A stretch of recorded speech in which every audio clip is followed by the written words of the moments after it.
Buenos días, bienvenidos al servicio virtual de la Iglesia Bautista Gracia. Qué bendición que usted nos acompañe en este servicio. Queremos juntos cantar y alabar a nuestro Dios. Queremos recordar lo que Él ha hecho por nosotros, su gracia inmerecida, pero también queremos contemplar su persona y todo lo que es Dios para nosotros. Le invitamos a que juntos podamos alabar y adorar a nuestro Dios este domingo.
Muy buenos días, estimados hermanos. Les invito por favor a abrir sus Biblias en el libro de Marcos capítulo 14, versículo 26 al 52. Marcos capítulo 14, versículo 26 al 52. Y la palabra de Dios dice de esta manera.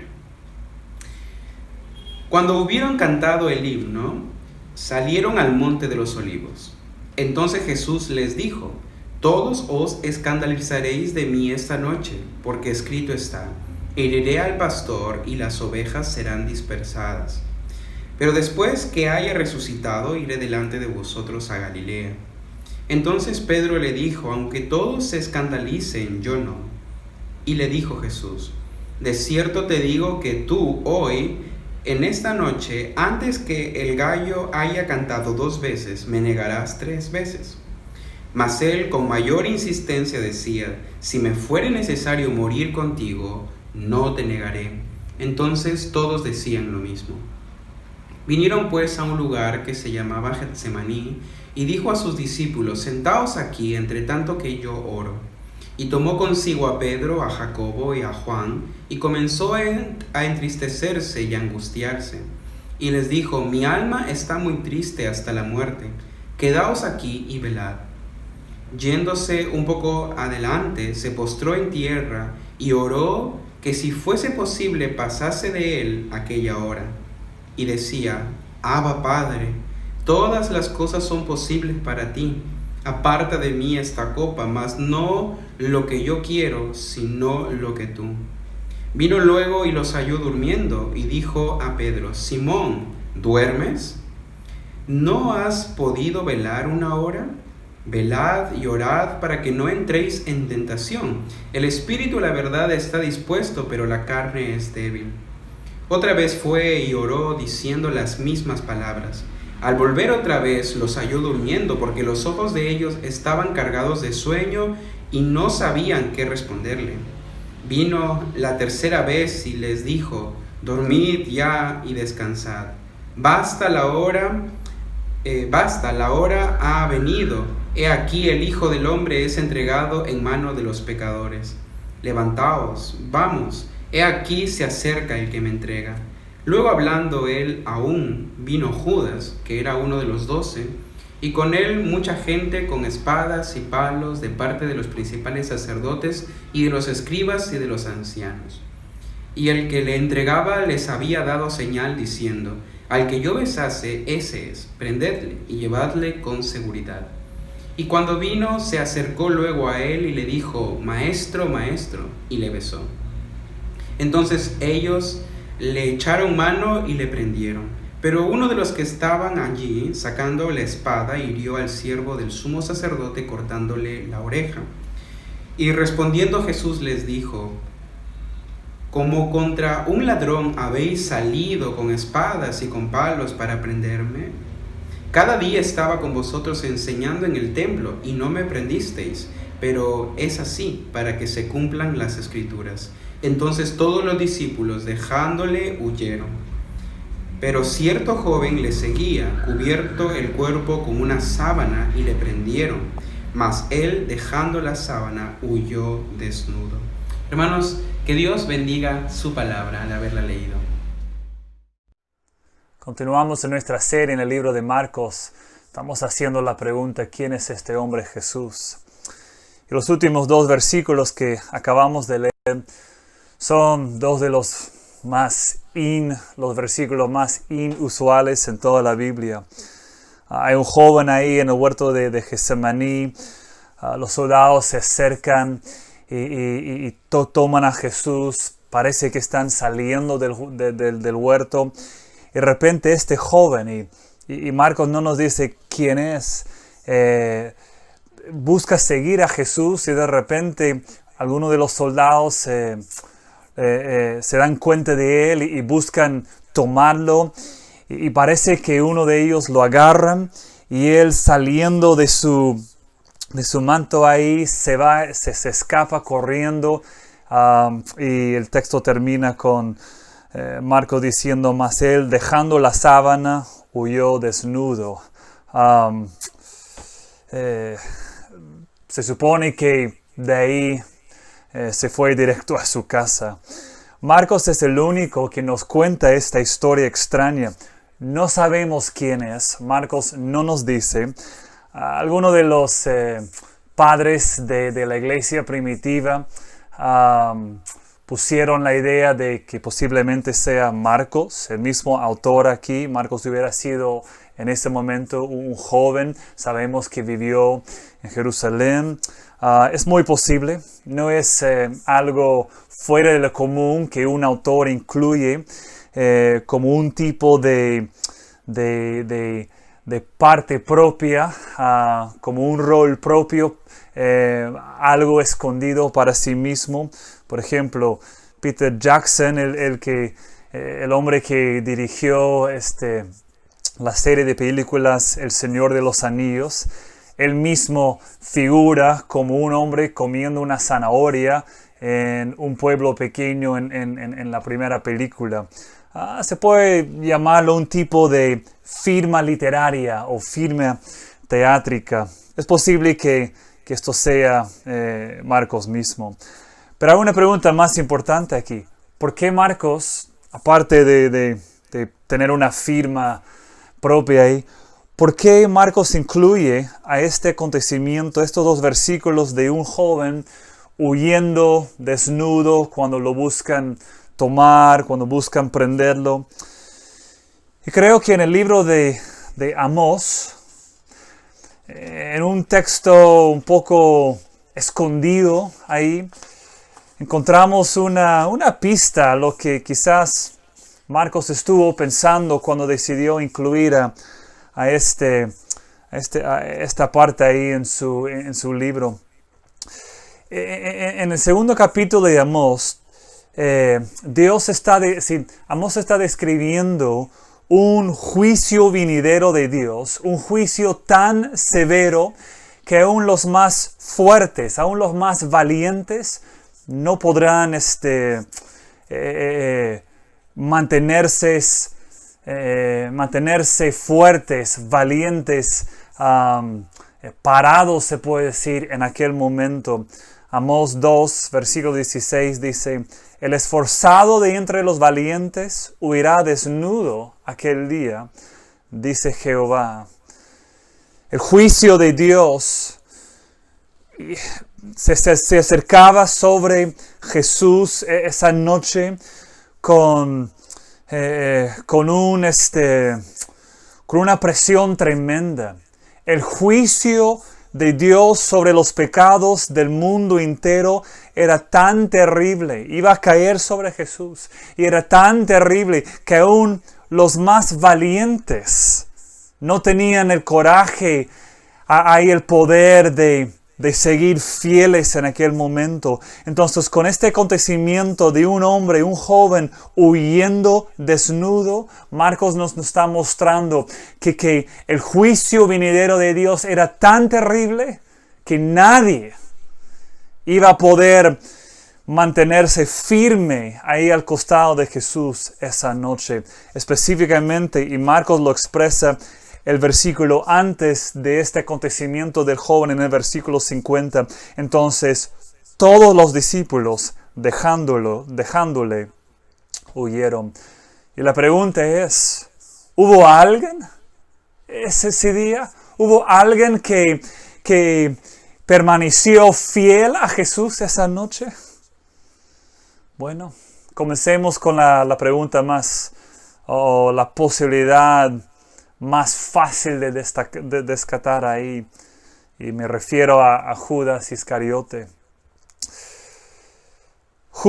Jesús y los 11 discípulos, ya los 11, sí, eran 12, pero menos Judas Iscariote, se acercan al huerto de Getsemaní esa noche.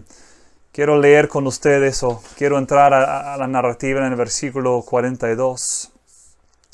Levantaos, vamos, dice Jesús, he aquí, se acerca el que me entrega.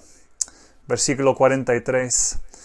Luego, hablando él aún, vino Judas, que era uno de los 12, y con él mucha gente con espadas y palos de parte de los principales sacerdotes y de los escribas y de los ancianos.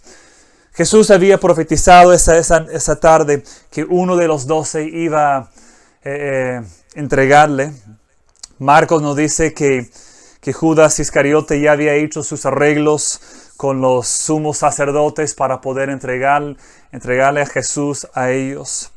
Judas salió temprano de la cena pascual que los discípulos estuvieron celebrando ahí con Jesús.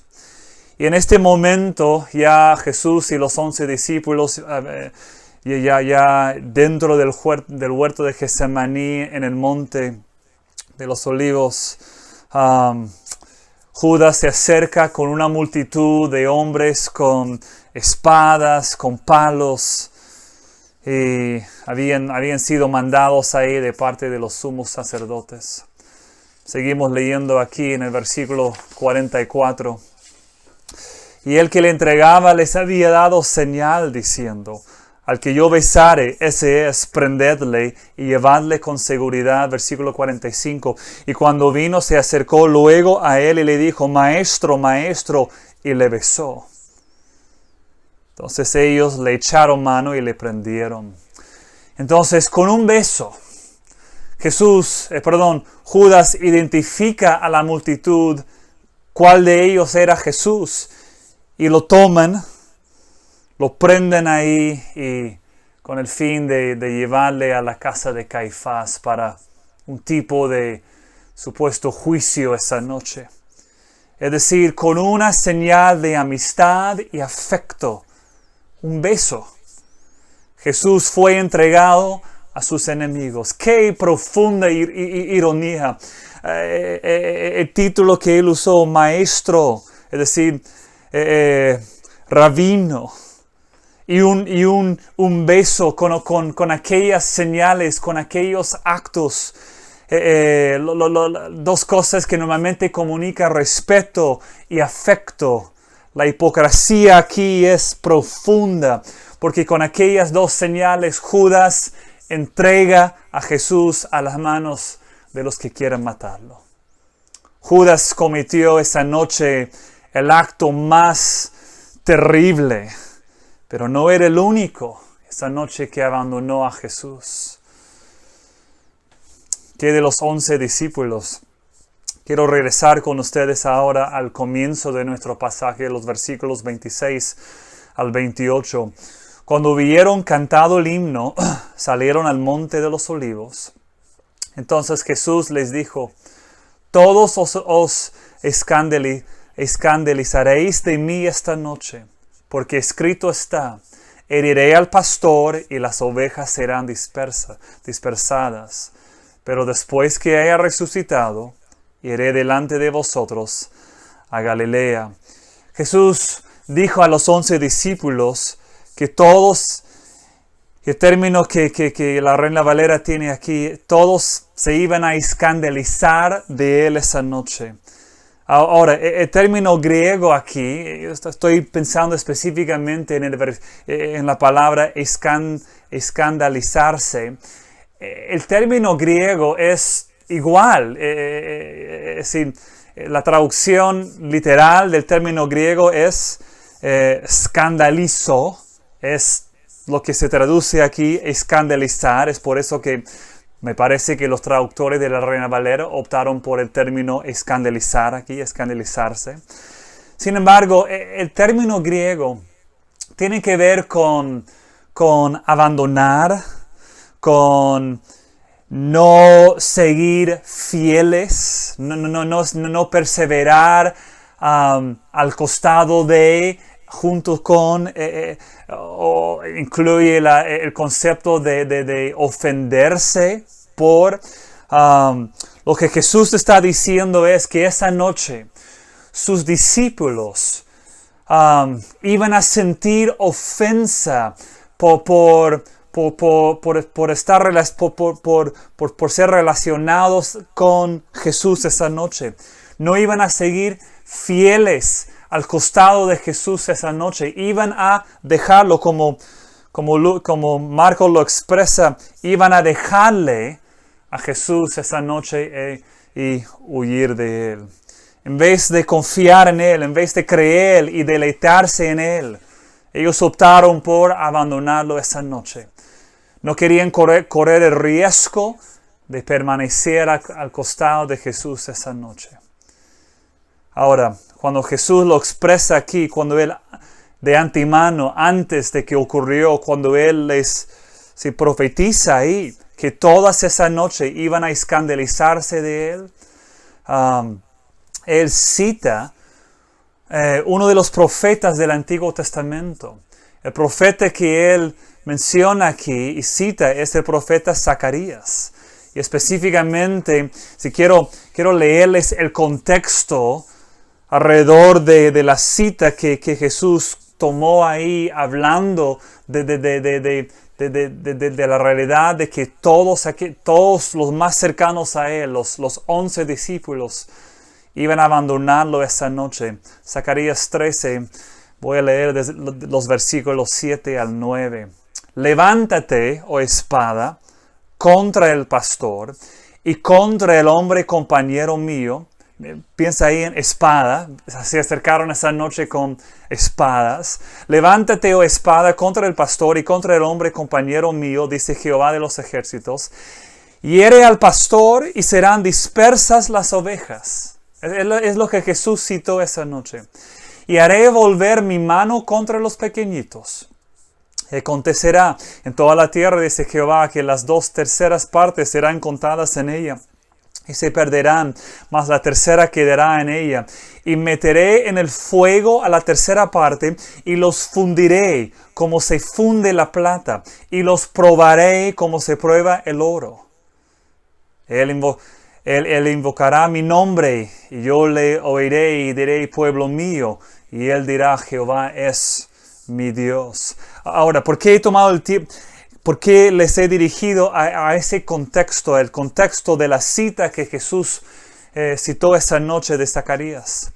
Y es porque lo que vemos en este texto, el texto que Jesús citó esa noche, cuando específicamente dice, versículo 27, todos os escandalizaréis de mí esta noche, porque escrito está, heriré al pastor y las ovejas serán dispersadas.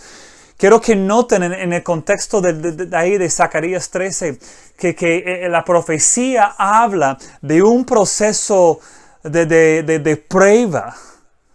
Esa noche iba a ser una prueba, terminó siendo una prueba para los discípulos. Ahora, tristemente, todos ellos fallaron la prueba. Pero en el caso de Judas, él se perdió. Pero en el caso de los 11, fallaron la prueba. Específicamente Pedro más adelante, cuando niega a Jesús 3 veces. Fallaron la prueba. Pero en el caso de los 11, no era porque iban a ser perdidos, sino que aunque fallaron la prueba, Dios tomó la prueba para meterles a ellos a un proceso de ser refinados, como que los metió al fuego para que el fuego haga su obra de refinarlos, de probarlos, para que en esa prueba terminan mejores. Y ellos respondieron en el momento mal. Se abandonaron a Jesús esa noche. Pero era porque Dios quiso meterles esa prueba y más adelante salieron de la prueba confesándolo, arrepentidos, buscando a Jesús. Y cuando, como en el versículo 28, Jesús mismo dice, después que haya resucitado, iré delante de vosotros a Galilea. Sí, Jesús mismo profetiza ahí que van a caer esa noche. Si van a responder mal a la prueba, van a caer en la tentación de abandonarme. Sin embargo, iré delante de ustedes a Galilea después de mi resurrección para restaurarlos. Y aún en la misma cita que Jesús toma de Zacarías, ahí cuando dice que van a ser dispersadas las ovejas, lo cita porque en el mismo contexto de Zacarías vemos ahí, pero aunque fallaron esa noche, era porque Dios quiso probarlos y meterles esa prueba, ese proceso de ser refinados. Y los 11 van a responder más adelante, creyendo a Jesús, buscando arrepentimiento verdadero, y es bello ahí. Quiero que observen ahí el proceso de esa conversación, versículo 29. Pedro, el líder no oficial del grupo, hace una de sus afirmaciones poderosas, pero sin base, como es típico para Pedro. Versículo 29, Pedro le dijo: aunque todos se escandalizan, yo no. Jesús responde en versículo 30, de cierto te digo que tú hoy en esta noche, antes que el gallo haya cantado 2 veces, me negarás 3 veces. Pedro enfáticamente en el versículo 31 dice: si me fuere necesario morir contigo, no te negaré.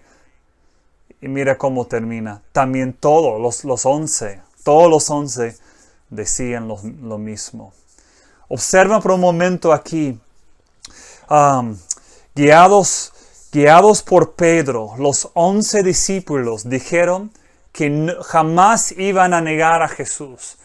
Jamás iban a escandalizarse esa noche. Jamás iban a abandonar a Jesús esa noche. Ahora, considera por un momento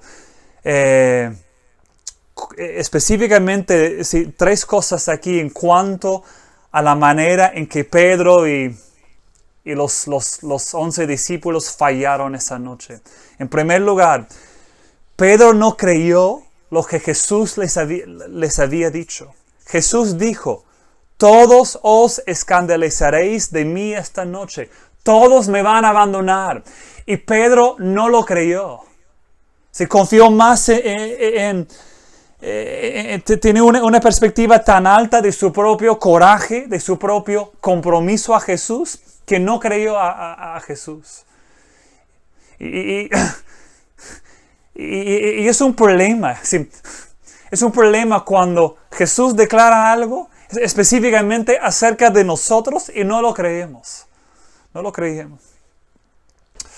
En segundo lugar, la soberbia de Pedro era tan grande que él pensó que aunque quizás los otros, aun si ellos fueran a abandonar a Jesús, yo no. Es decir, la soberbia de decir: mi coraje y mi compromiso es mayor aún a los demás. Puede ser que ellos y yo no. Ahora, él se hizo famoso esa noche, pero no a causa de su coraje, sino por el hecho de que con más vehemencia es Pedro quien al final abandonó a Jesús, negó a Jesús. En tercer lugar, Pedro y los otros y todos los 11 esa noche demostraron una tremenda falta de autoconocimiento. Ellos pensaron que jamás, que era imposible para ellos abandonar a Jesús. Pero específicamente Pedro hizo algo mucho peor. No solo lo abandonó, sino negó ser un seguidor de Jesús. Y lo hizo con maldiciones y a voz alta gritándolo: no lo conozco. Para que no pensemos que Pedro hizo algo que nosotros jamás haríamos, para que no caemos nosotros en el mismo error de ellos. Quiero guiarnos a 2 principios fundamentales, 2 principios bíblicos fundamentales que establecen para nosotros una perspectiva correcta sobre nosotros. En primer lugar, la Biblia afirma que no conocemos nuestros propios corazones. No conoces tu propio corazón. Si piensas que, Pedro, pero yo no. Mira, es exactamente el lugar en el cual Pedro se puso. Pedro dijo, si los demás te fallan, ok, pero yo no, jamás yo. Y si fuéramos nosotros a caer en lo mismo, pensar, quizás Pedro y los discípulos, qué inmaduros, pero yo, no, mi compromiso no, es otro nivel. ¿Qué dice Jeremías 17, versículo 9? Engañoso es el corazón más que todas las cosas, y perverso, ¿quién lo conocerá? Así quiero que observes primero lo que la Biblia dice en cuanto a nuestros corazones, que no conocemos nuestros propios corazones. Pero el segundo principio paralelo es, pero Dios es el que conoce el corazón de manera profunda. Ese mismo texto, Jeremías 7, ahora el versículo 10. Yo, Jehová, que escudriño la mente, que pruebo el corazón, para dar a cada uno según su camino, según el fruto de sus obras. Es decir, nuestros corazones nos engañan, no conocemos ni nuestros propios, ni la profundidad de nuestro propio corazón, pero es Dios el que escudriña y prueba la mente y el corazón.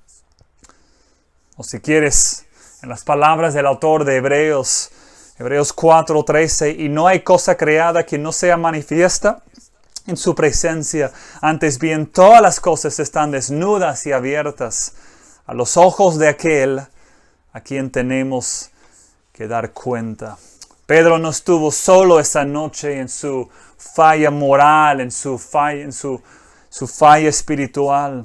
Marcos enfatiza que todos los discípulos, específicamente ese grupo de 11 esa noche, que ninguno de ellos iban a permanecer fiel toda la noche, durante toda esa prueba que Jesús tuvo que enfrentar esa noche. Ninguno de ellos cumplió con su compromiso esa noche. Versículo 50. Entonces todos los discípulos, dejándole, huyeron. Es decir, Judas lo entregó. Pedro y los 11, aunque dijeron que no, abandonaron a Jesús, negaron a Jesús esa noche. Y ahora Marcos cambia el enfoque. Y ahora es como que pone ahí el enfoque en el huerto de Getsemaní y específicamente en 3 discípulos específicos. Los 3 más cercanos a Jesús. Es como que quizás en los más cercanos a Jesús encontraremos una fidelidad a Jesús esa noche. Quizás en Pedro, aunque ya estamos dudando, o Santiago, o Juan, el que esa noche estuvo ahí reclinado al costado, ahí en el mismo hombro de Jesús esa noche. El amado. ¿Qué de ellos 3? Esa noche ellos cruzaron el valle y desde el aposento alto y llegaron al monte de los olivos. Y Jesús los llevó a un lugar, sí, me imagino que era un lugar conocido para ellos, el huerto de Getsemaní.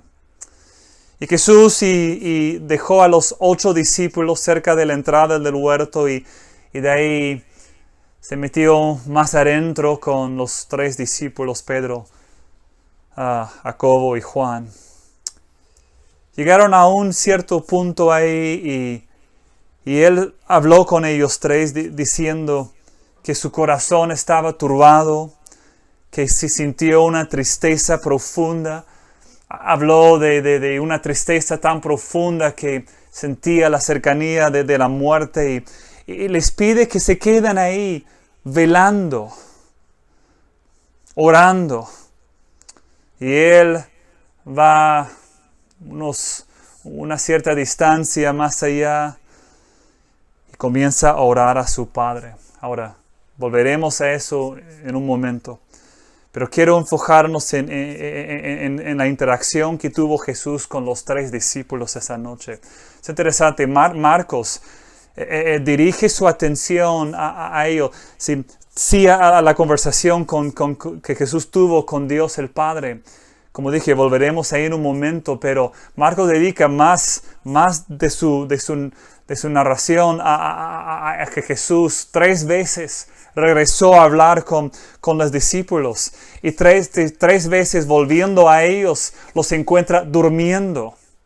Las primeras 2 veces simplemente Jesús les desafía diciendo que sigan velando, que no quedan dormidos, que oran.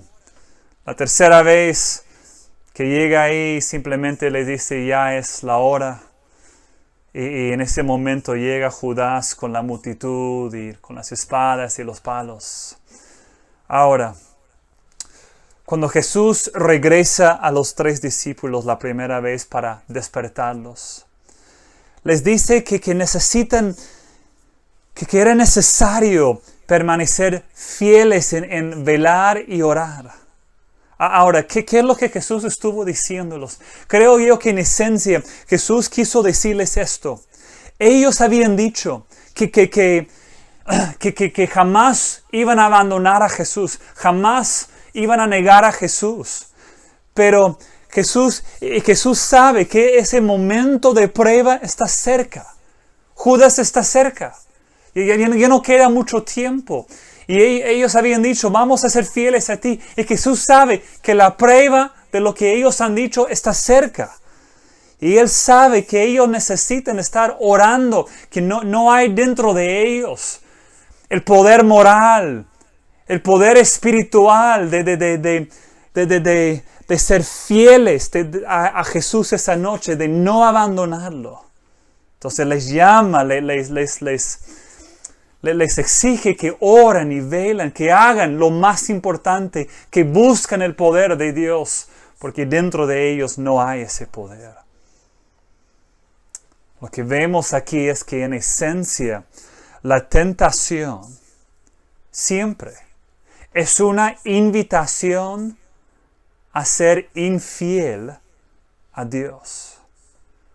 Jesús sabe que se acerca la tentación de caer en la infidelidad a Él esa noche.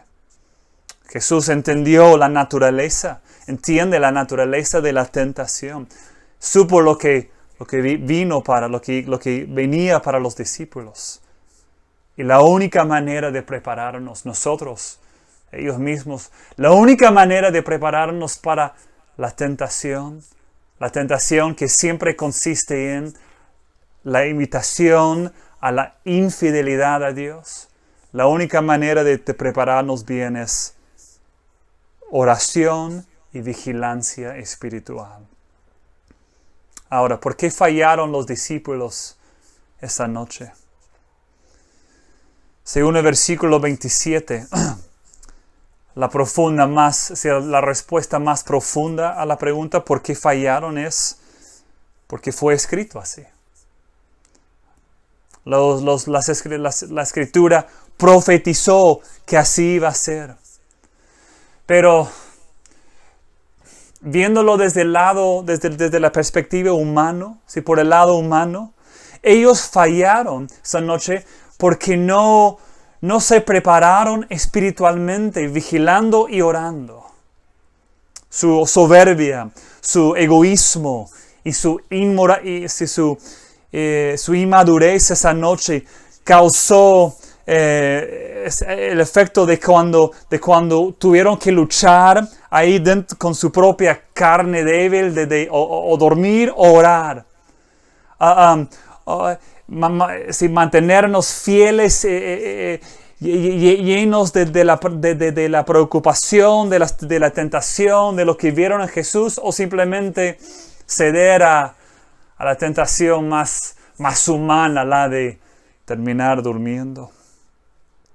Marcos, su intención es que leyendo esta narrativa, que nos demos cuenta de que nosotros somos iguales. Te pregunto, ¿cuántas veces en tu vida has comenzado a orar y terminaste durmiendo?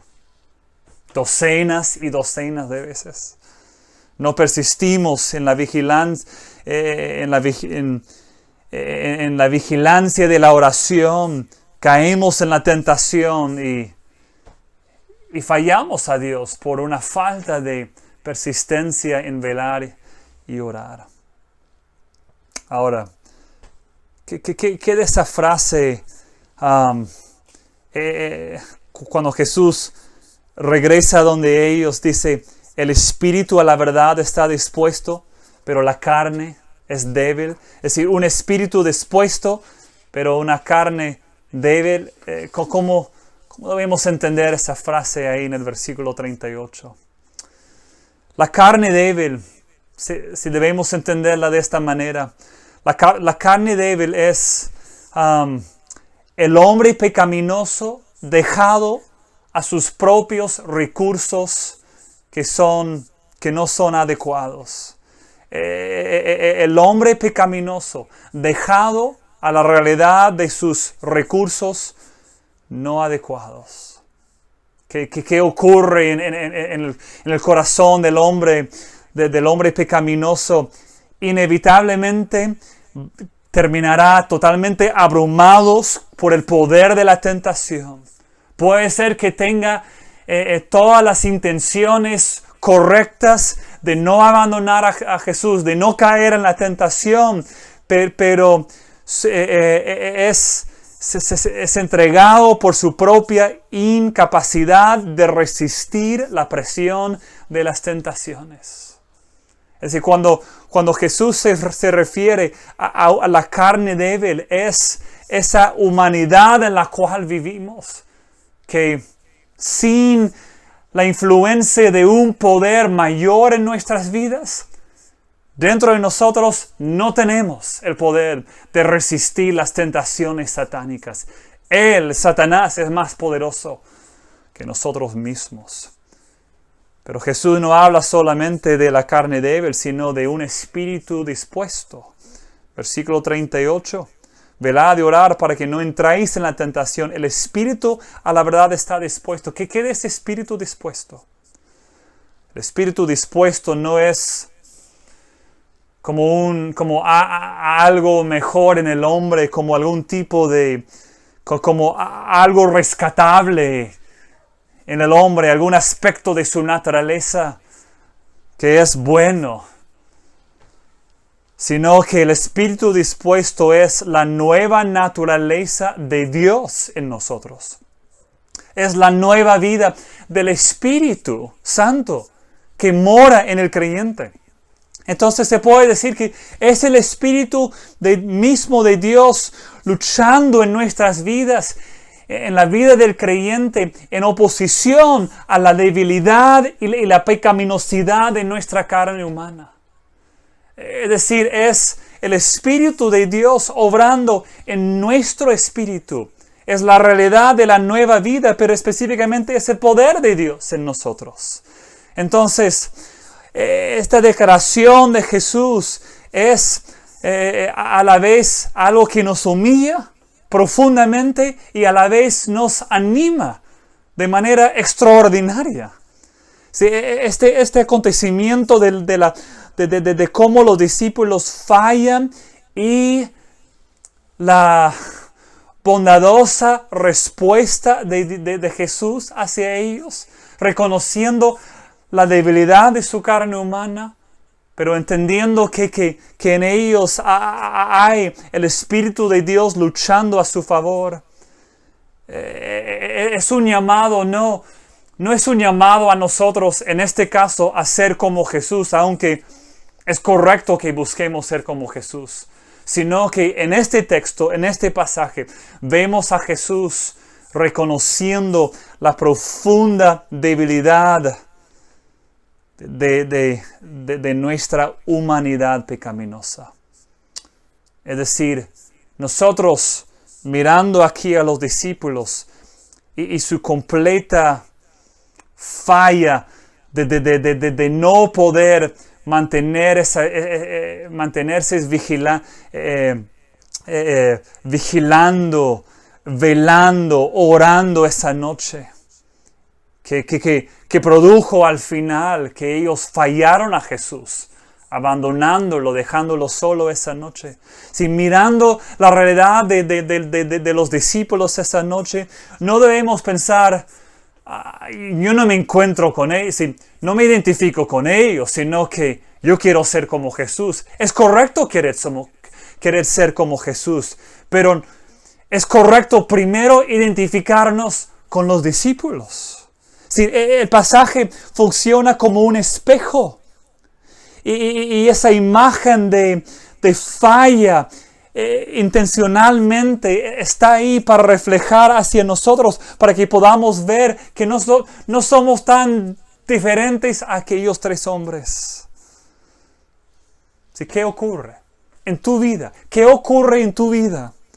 Cuando se levanta de repente una situación recontra difícil, ¿cómo respondes? ¿Respondes siempre como Jesús, confiando completamente en Dios? ¿O reaccionas como estos 3 discípulos, como Pedro, no creyendo, como todos los discípulos, fallando a Jesús? ¿Cómo reaccionas tú?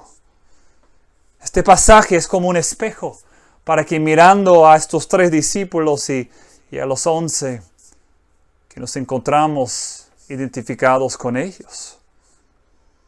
¿Cómo respondes cuando algo ocurre y tu sentir de honor o de estima es atacado y la soberbia se levanta en ti?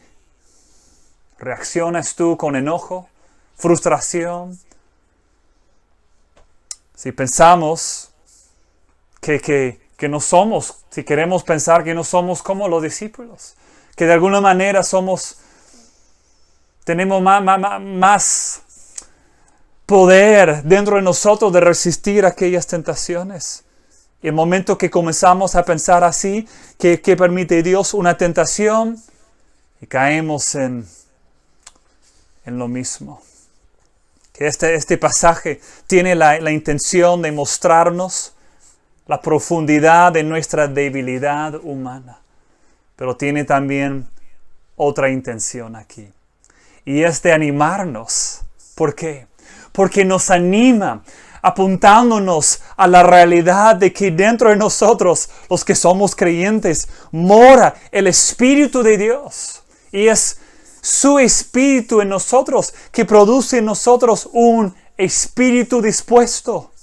El poder de resistir aquellas tentaciones. Si cuando Jesús dijo que el Espíritu está dispuesto, no es que dentro de nosotros que haya como una chispa de bondad en nosotros, una chispa de algo bueno en nuestra humanidad aparte de Dios. No, es completamente la vida de Dios, el Espíritu Santo de Dios en nosotros. Es la realidad de la nueva vida que Dios da al creyente, que Él nos da una vida,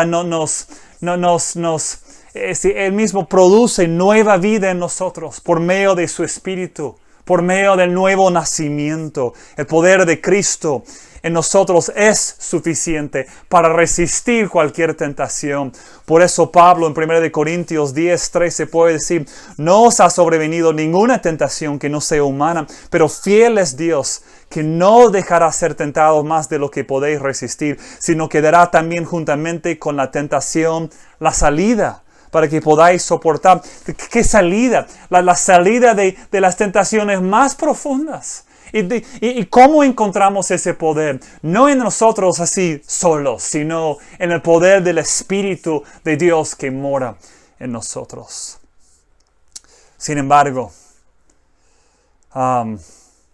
aquellos 3 discípulos más cercanos a Jesús, a pesar de que realmente creyeron en Jesús, realmente amaban a Jesús, a pesar de que hubo el Espíritu de Dios en ellos dispuesto.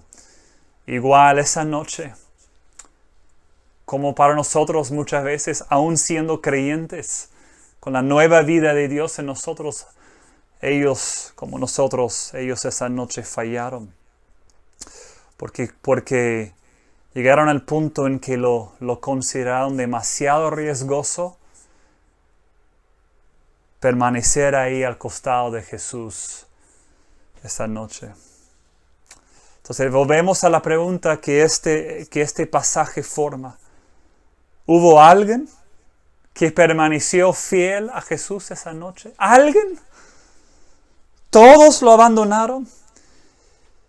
Y con esto llegamos a la parte más difícil de la narración. Versículos 35 al 36.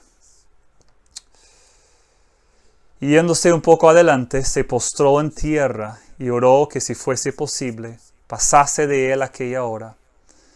Y decía: Abba, Padre, todas las cosas son posibles para ti. Aparte de mí esta copa, mas no lo que yo quiero, sino lo que tú. Jesús, orando al Padre esa noche, usa dos términos distintos, pero en esencia se refieren a la misma cosa. Habló de la hora que quiso que pasara de él, y habló de la copa. Versículo 36, aparta de mí esta copa. La hora y la copa.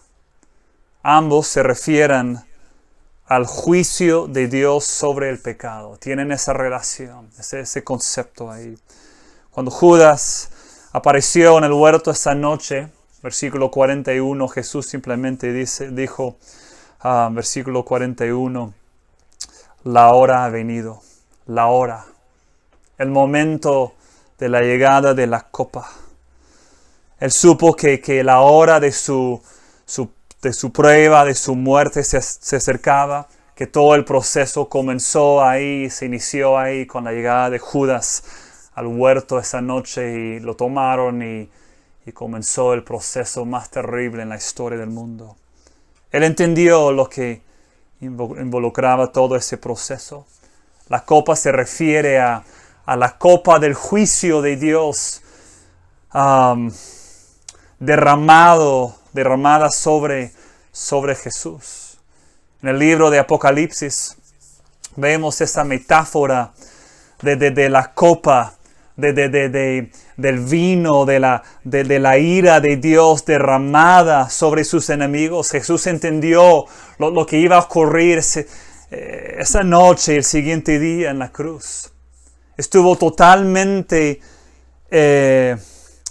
entendido de que Dios el Padre lo había llamado a la tarea mayor en toda la historia del mundo.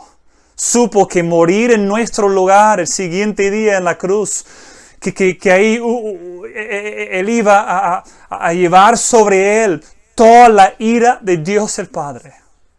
Toda la ira sobre todo el pecado de la humanidad. Y sabemos que es cierto que Jesús entendió esto, porque vemos aquí la lucha que tuvo esa noche. La lucha específicamente en su humanidad esa noche. ¿Qué lucha? Jesús oró que si fuera posible que la hora pasara de Él.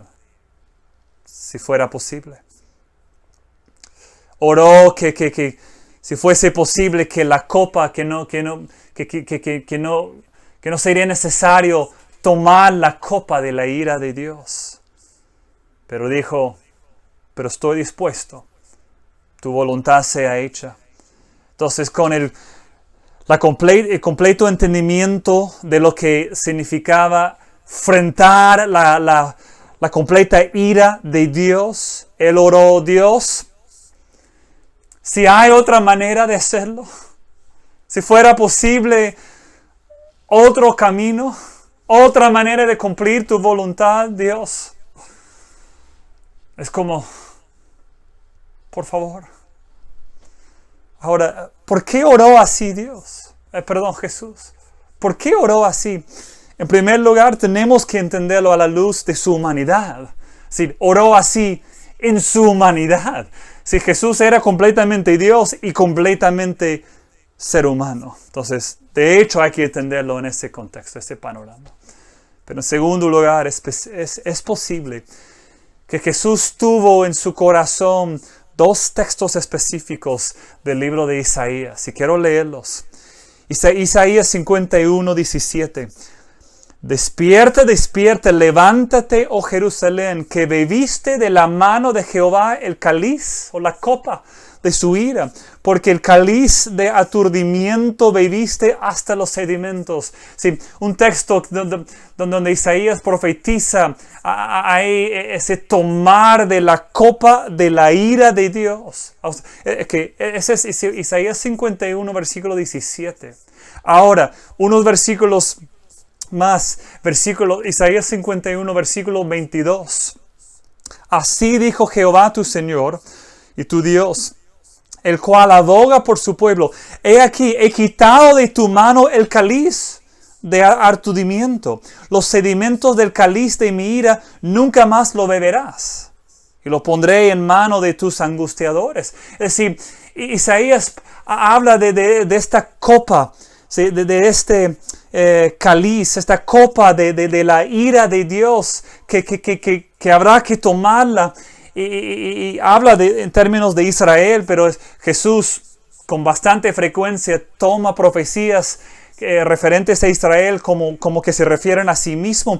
Pero en los versículos 22 y 23 del capítulo 51 de Isaías, Isaías abre esa puerta de que, pero quizás no es necesario tomar la copa de la ira de Dios. Y es posible que Jesús tiene en su mente que de alguna otra manera que Dios el Padre lo hará de otra manera, es decir, que le va a quitar la necesidad de tomar la ira de Dios. Entonces, en su humanidad, quizás pensando en esta profecía de 51, Jesús ora de la manera que Él ora ahí.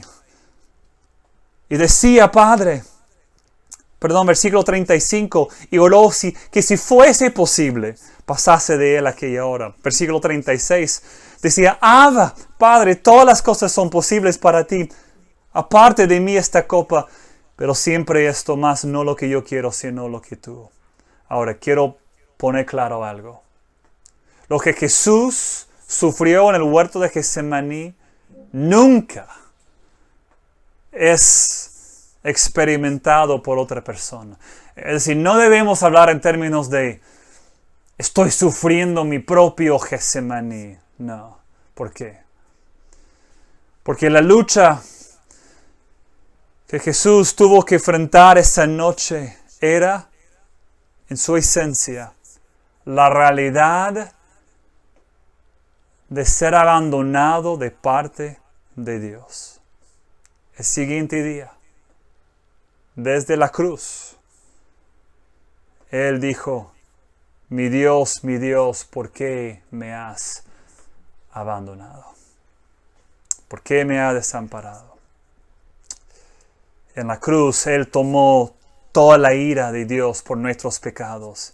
Él tomó la copa de la ira de Dios, del juicio de Dios. Él enfrentó la realidad del infierno para que nosotros no tengamos que pasar la eternidad en el infierno. O para ponerlo en otros términos, el infierno, en un sentido, se acercó a Él en Getsemaní y luego en la cruz. Y Él descendió al infierno, experimentándolo con todos sus terrores. Jesús descendió a una completa soledad. Y lo hizo por su confianza en su Padre. Abba, Padre. Una completa confianza en su Padre. Y lo hizo porque nos amó. Nos amó de manera tan profunda que estuvo dispuesto a afrontar la ira de Dios, tomar la copa de la ira de Dios, Él en nuestro lugar. Y lo hizo completamente solo. Hay una razón por la cual Jesús pasó esas últimas horas ahí en un huerto. Sí, sus sus últimas horas antes de ser tomado por los soldados, las pasó en un huerto. Al principio del tiempo, Dios puso a un hombre, Adán, en un huerto. Y le dio a ese hombre, Adán, un mandamiento, una cosa que tuvo que obedecer. Pero el hombre falló. En un momento de tentación, se cedió al pecado, desobedeció a Dios. Y ese acto de desobediencia lanzó a toda la humanidad a la realidad del pecado y las consecuencias del pecado. Y todo el Antiguo Testamento está ahí como un testimonio a la total depravación del hombre en su condición pecaminosa. Y muchos años después, otra vez en un huerto, un hombre que nunca había pecado, que nunca cometió pecado, llegó a la hora de su gran tentación. Adán llegó a la hora de su gran tentación y falló. Pero Jesús, llegando a la hora de su tentación, no falló. Sí, no era como Adán, es el mejor Adán, es el segundo Adán. Es el que en el momento de su mayor tentación se entregó a Dios su Padre, a la voluntad de Dios su Padre. Aceptó enfrentar la copa de la ira de Dios. Adán falló la prueba y cayó en el momento de tentación. Jesús no. Y en su fidelidad a la voluntad de Dios, abrió el camino para nosotros participar de su perfecta justicia. Jesús sufrió la completa soledad para darnos a nosotros una eternidad en la presencia de Dios. Qué gran amor. Padre, gracias por Jesucristo, por todo lo que Él hizo en la cruz por nosotros. Ayúdanos a sentir hoy la realidad de lo que Él hizo por nosotros. Llénanos de gratitud. Si alguien escuchando nunca se ha acercado a Dios, a ti, pidiendo tu perdón de pecado, aceptando lo que Jesús hizo esa noche por nosotros, abre su corazón para verlo y aceptarte. Aceptar tu sacrificio por su pecado. Y esto pido en el nombre de Cristo. Amén. Que Dios te bendiga.